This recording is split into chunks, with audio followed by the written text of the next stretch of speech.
Hey, APES students and teachers, Mr. Smedes here. I was out on a bike ride tonight in one of my favorite places, which is the Calvin College Ecological Preserve, Grand Rapids, Michigan, surrounded by a bunch of beautiful native plants. The birds are chirping. We actually have, I think, kind of some aquatic succession going on in the pond back here. It's being filled in with native grasses.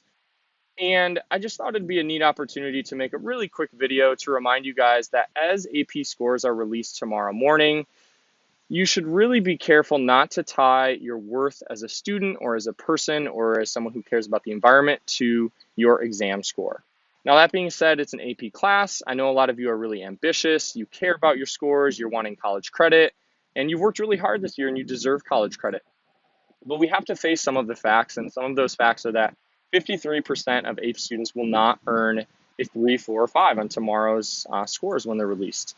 That's kind of a sobering fact. It might be kind of frustrating to think that over half of you who've worked really hard, who undoubtedly care a ton about APES as a class and about the environment and about the world that you live in, are not ultimately going to get college credit. But what I want to do is share a couple stories that hopefully help put that into some perspective. The first story is of my third year teaching APES. This is a number of years ago. None of these students are at my current high school now, so I'm not, concerned about embarrassing them with scores. But 2 out of 24 students in that year passed the exam.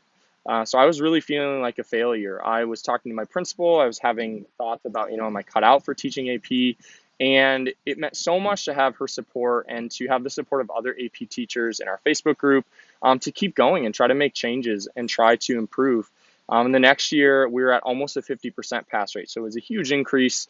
And it just reminded me that you don't want to take one individual result, one individual exam as an indicator of who you are as a student, as a teacher, and certainly not as someone who cares about the environment and wants to see positive change.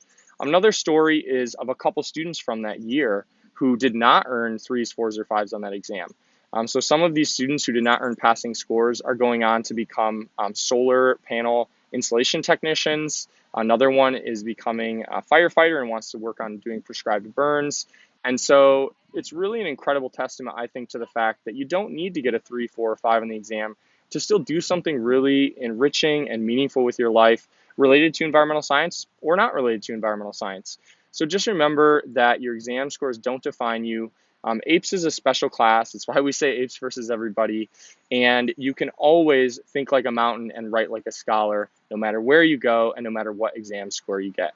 I hope for the best for you, but remember, your exam score does not define you. As always, think like a mountain, write like a scholar.